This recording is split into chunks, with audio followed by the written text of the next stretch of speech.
Okay, that's better. Okay, Baruch Hashem. The 21 places we learned yesterday in which the Kehanim are Shomer. 2 days ago, we spoke about the pasuk, the source, reminding us that the source says 24 places.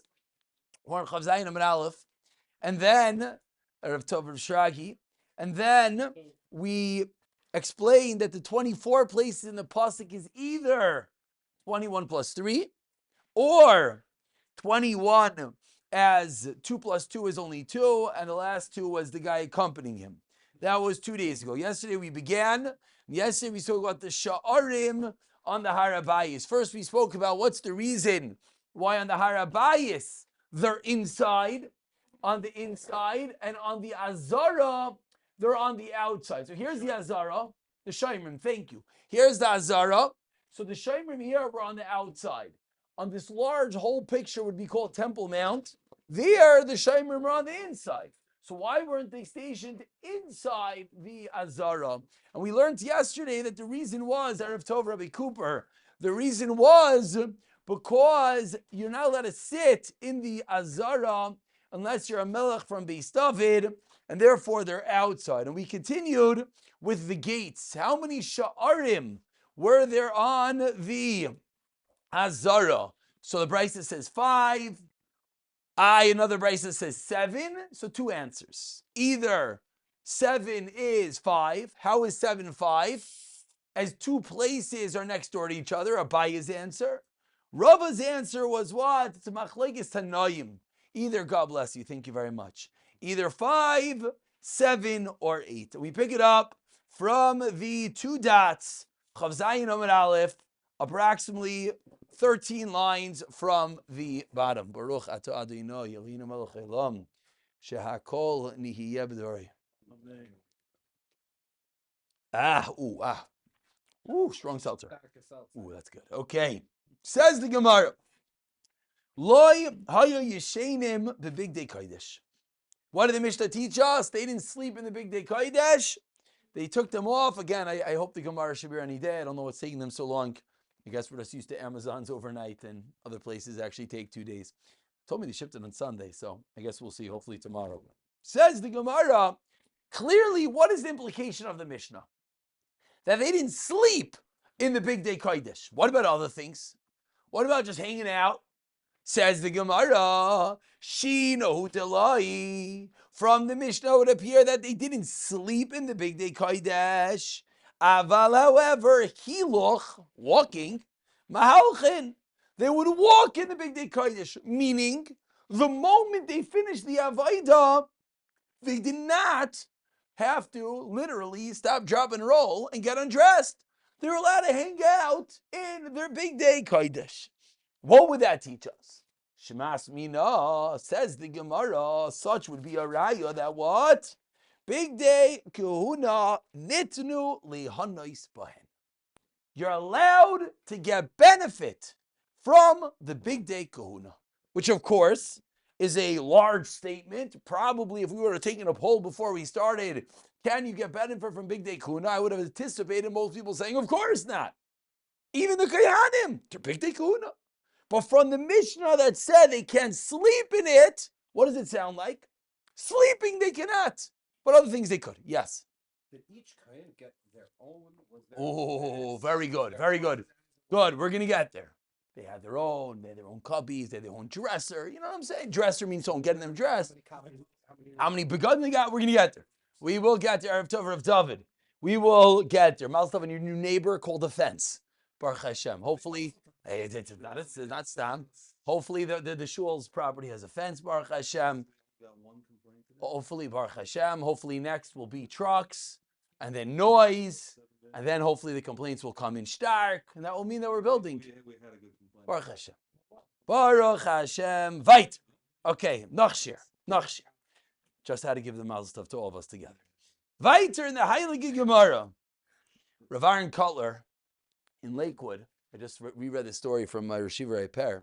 The beginning days of Lakewood, there was obviously a lot of opposition to Torah. And there was particularly a Reform shul that opened near the yeshiva. Or Reform shul, a church, I don't remember. It's the same thing. Okay. So either way. And they would call up people, not by name. to the Torah. Now, when Rav Aaron used to get an aliyah, he would be called up, Yamoid, Moreno Rosh Yeshiva. After this nearby church started doing these interesting things, he said, call me up by my name. Call me up by my name. They said, Rashiva, what's the difference? Because we're going to call you up by name, so yen a place. He said, no, you got it wrong. The yeshiva, the Torah, is what determines what goes on in the world. Obviously, if there's something going on, that means we have to work on it. So we work on it, and then everything else will work out. Now, I think Lakewood Success is a pretty good testament that they did it right. So, what do we have to do? If there's complaints, we have to work on it. It means we have to learn more. We have to daven better. We have to work on our bein other chaver. What shaykhs? If I love you, then Yena guy is going to love us. Yeah, that's the way it works. That's the way it works. So, B'siyata d'shmaya, and with that, let's continue in the Heilige Gemara. So you just want a raya from the Mishnah that you cannot sleep in your big day Kodesh, which would imply what could you, yes, do in your big day Kodesh? Everything else. Very good. Meaning you could get benefit from your big day Kodesh. Amri, again, we always know Amri in this Mesechta is an answer. Amri, they said, Huadin. The same is true. It's the same din. Dafilu hiluch namiloi. That even walking, you're not allowed to. Says the Gemara. Bahadigatani. And that which the Mishnah said, Lo yishenim. If you're allowed to walk, so why would the Mishnah say Lo yishenim? They wouldn't sleep. Say you can't do anything in the big day Kodesh. So why did the Mishnah talk about sleeping? This is one of the more classical, and pardon my French, cop-out terutzim of Gemara. Mishum debayim misni seifa. Because at the end of the Mishnah, we wanted to write something. The end of the Mishnah, we wanted to write that what? Elapaishtin, they would take off their clothing. Umekaplin, they would fold it up. Umanichan aisan tachas rasheyem, and they would put it under their heads. So because, excuse me, because the Mishnah wanted to teach us, Erev Tov Rav Yaakov, because the Mishnah wanted to teach us that they would take off their clothing, fold it, and put it under their head, Katani Reisha Nami, the Reisha also said, Lo hayu yishenim, but were they allowed to do other things? Yes. Okay. A cop-out terror, it's part of my French. The Mishnah just wants to keep it straight. So we're talking about sleeping. So he said don't sleep, but don't make the diuk. Don't say, sleeping you can't, but other things you could. Ask the Gemara, 1 second. Hagufa kasha. What did the end of the Mishnah say? They took off their clothing, they folded it up, and they put it under their heads. What does that mean? Not under clothing, it's under. Oh, that means they're getting benefit. It's an even more mundane. Oh, first of all, very good. It's even more mundane, as we'll see in a moment. We're going to talk about sleeping. And number two is they're getting benefit from it. Ask the Gemara. Vaha gufa kasha. Meaning, we first started asking, let's get it clear from the Reisha. We first started asking from the diuk. The diuk was you can't sleep. Oh, but you could do other things. Says Gemara, okay, you know what? We'll go straight to the punch. Says in the end of the Mishnah, fold up the clothing or put it under their heads. Says the Gemara, Shkoyach. That itself is called benefit. Hagufa kasha. It says you put it under their head. Shema mina. So bring a proof straight from there. Big day kahuna. Answers the Gemara. An interesting teretz. The Mishnah says tachas. The word tachas means underneath. Your tachas is your bottom in Hebrew. That's just the way it goes. That's what your tachas is. Says the Gemara, guess what? When the Mishnah said tachas, it didn't mean that. Ema, it meant like under, like next to. Ema neged rasheim, next to their head. Now, I just want to point something out. There's two ways to understand this teretz. Does the Gemara mean that the word tachas means next to? Or does the Gemara mean that we could interpret tachas as next to? I'm not sure. You can think about it. It's an interesting thing to think about. And, if I tell you to sit on it, there comes a point that you're so close. Someone says, you're sitting on top of me. Slicha, I'm not sitting on top of you. I'm next to you. Yeah. Which way do you rather? The Mishnah is giving us. So which way do you rather say? You rather say the Gemara's third says tachas means next to. It's tightening up the word. Personal But You want to say what? You don't like the teretz. No, yeah, I'd Yeah. rather not like because Yeah, the yeah, giving good. directions. Don't. It's not speaking. Good. So good. So Personal space. no. So I'll tell you. It's a bad answer. Yeah, It's not a satisfying answer, but Mhm. I'm not happy telling me that the mission was speaking. So I'll tell you. So very good. This is what I wanted to bring out. That I think that when we say the Gemara is answering that it can't mean underneath.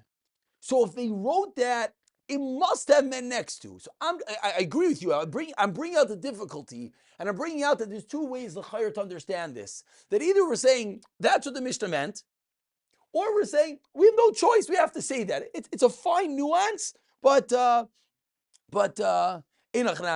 reminds me of a story. Someone sitting in your lap and shared by Rav Asher. So I never tried to get a seat. It's not Negea. So what I do, the Rebbe sat up front, and I found the first aisle. I sat there. Better seat than most guys. I didn't have a table. Okay, you put your Gemara in your lap and you right on top of it. It was perfect. So there was a guy next to me, a Chassidish guy, that slowly would inch closer to me every single shear. He would start like where you are, and they're like, sure, went on. He'd be like, and there came a point, I was like, slicha,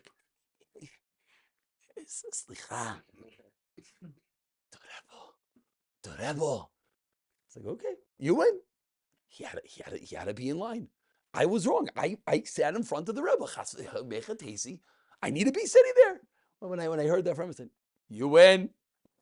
Please, bechavod. Anyways, says the Gemara, no, yeah, it shows it next to. Yeah. The picture's a little bit misleading. What exactly that means. Okay, good. Too many stories today, yeah? That's a teretz. Very good. Very good. I didn't speak out the punchline. I'm sorry. The kasha of the Gemara was what? We see for the Mishnah you're getting benefit. Answers the Gemara, no, you're not getting benefit. What do you mean you're not getting benefit? You're sleeping on it? No, you're not.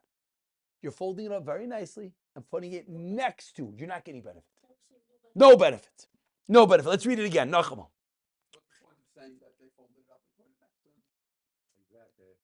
What? Meaning what? Where else? They have to tell you what you do with your clothing at night.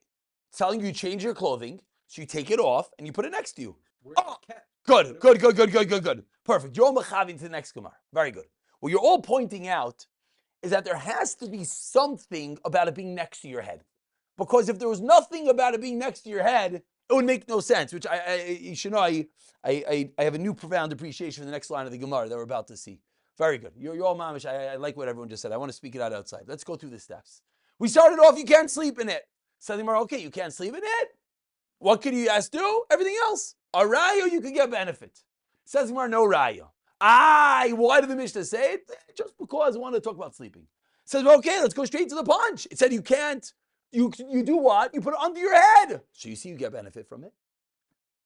Answers Gemara, it's next to your head. So everyone here now is asking, okay, so the fact that we're stuffing it into the Mishnah, okay. But everyone's saying, but why would the Mishnah tell it us? Shkoyach, they put it next to their head. They pick their nose. Who cares? Well, what's the Mishnah? The Mishnah is clearly. So if it's telling us it's under their head, then it's telling us something. If it's telling us it's next to their head, what's it telling us? So before, just in a preface to the next Gemara, we have to just be very practical for a moment, okay? You go to sleep, and you go to sleep on your pillow. Have you ever woken up off your pillow? Have you ever rolled over? I know there's different mahalchim in sleeping. We got the soldiers. They don't move. We got the people that wake up in a different bedroom. Yeah, that's me. Wake up backwards. If you ever check on your kids in the middle of the night, you wonder, like, how did you get that way? Your heads are there, your feet are there, you're on the wrong bed. What just happened? Says the Gemara, if it's allowed to be next to your head, what do we see that we're not concerned with? Rolling over on top of it. Says the Heilige Gemara, Omer Papa.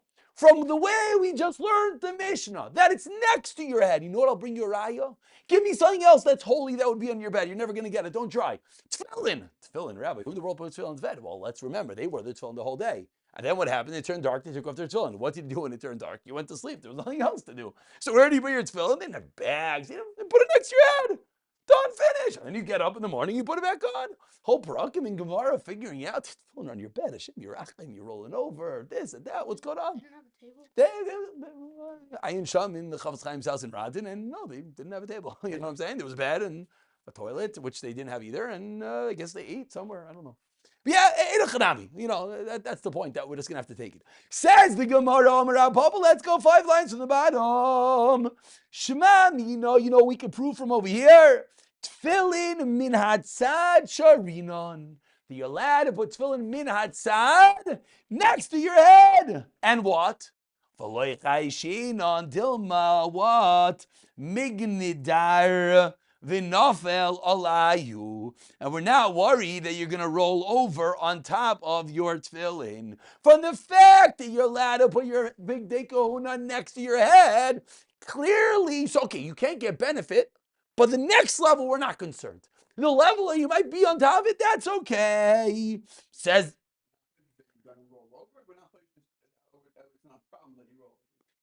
not a problem they can roll over. I mean, rolling over is part of life. No, we're not choishish that yeah, exactly. Meaning, I guess, to answer your question, I think the answer is, we're not choishish you're going to end up on top of your tefillin, on top of your big day kuna. Whether that means you'll wake up. Now, okay, let me just ask, I got to get that out of the way. I have a very, very balabatisha question. Not that balabatisha question is a bad, Rav Asher and Shir many times said a balabatisha kasha is a good thing also. Tefillin, this is like, Chevra, you got to be like very practical here. Clothing is soft. You roll over on your clothing, I hear, tefillin, not so comfortable to lie on top of your tefillin. So maybe your tefillin, you'll roll over, you'll smash your head in your shel roish, and you'll wake up. But your big day kahuna, not. I don't know why I'm asking the parallelism. Yeah, okay, I hear. Yeah, I know we've all fallen on the table and woken up with dust. I hear in a chanami. Okay, I just I had a. They made the bottom back in the day like they do now. They have to be hard. They have to be round. They have to be square. Have to be square. They can still put it in a bag like we do. It's clear it's not in the bag. That's also an interesting point. What's with the bag? It's the Gemara's in brachas. I ain't sham. Yeah. What? Yeah, hang it up. Good. Okay, let's go a job further. I want to stop because I want everyone to have a moment to chazer. Let's go a job further. Says the Gemara, Hacha nami mistavra. This is logical. It's logical that what? You're putting the big day kuna next to your head. The kineged rosheim. Why? And this is going to introduce the next sugya. The next sugya in my mind is what? It's basically the only sugya in the whole Talmud. And by sugya, I mean like kasha, teretz, raya. The only one. Let's just introduce it. Says the Gemara, Di amre tachas rosheim. 2 lines on the bottom. If you're going to tell me they put it under their head, very good. Very good that you're going to tell me that you could get benefits, but there's a different problem. Big day kahuna, at some level, some begadim, we're going to have to get to this tomorrow, had klayim in it. So you have a heter to wear klayim when you're doing the avodah. But would be your heter to sleep on it? So says the Gemara, behechrich, it has to be that it wasn't under your head. Because if it was under your head, you have a different problem. Must be it was next to your head. Okay, tomorrow we're going to pick up from here. Yeah, what? No, but sleeping can't be part of that avodah. That's a little bit extreme. No, that's a little bit extreme. Okay. Yeah. Very good. That's the answer. Very good. Okay, we're going to get there tomorrow. No, it's not part of the avodah. Tomorrow we're going to deal with this at length. It's true. It's hechsher. It's hechsher avodah. Hechsher avodah is not avodah. Hechsher avodah won't allow. We're going to get tomorrow. We're going to get into Klein tomorrow. Let's try to chazer. We did about 6 lines right now, but let's get it klar because tomorrow is mamish a continuation. It's one of the first real pieces. We'll do another good chazar tomorrow, but let's try to read this little.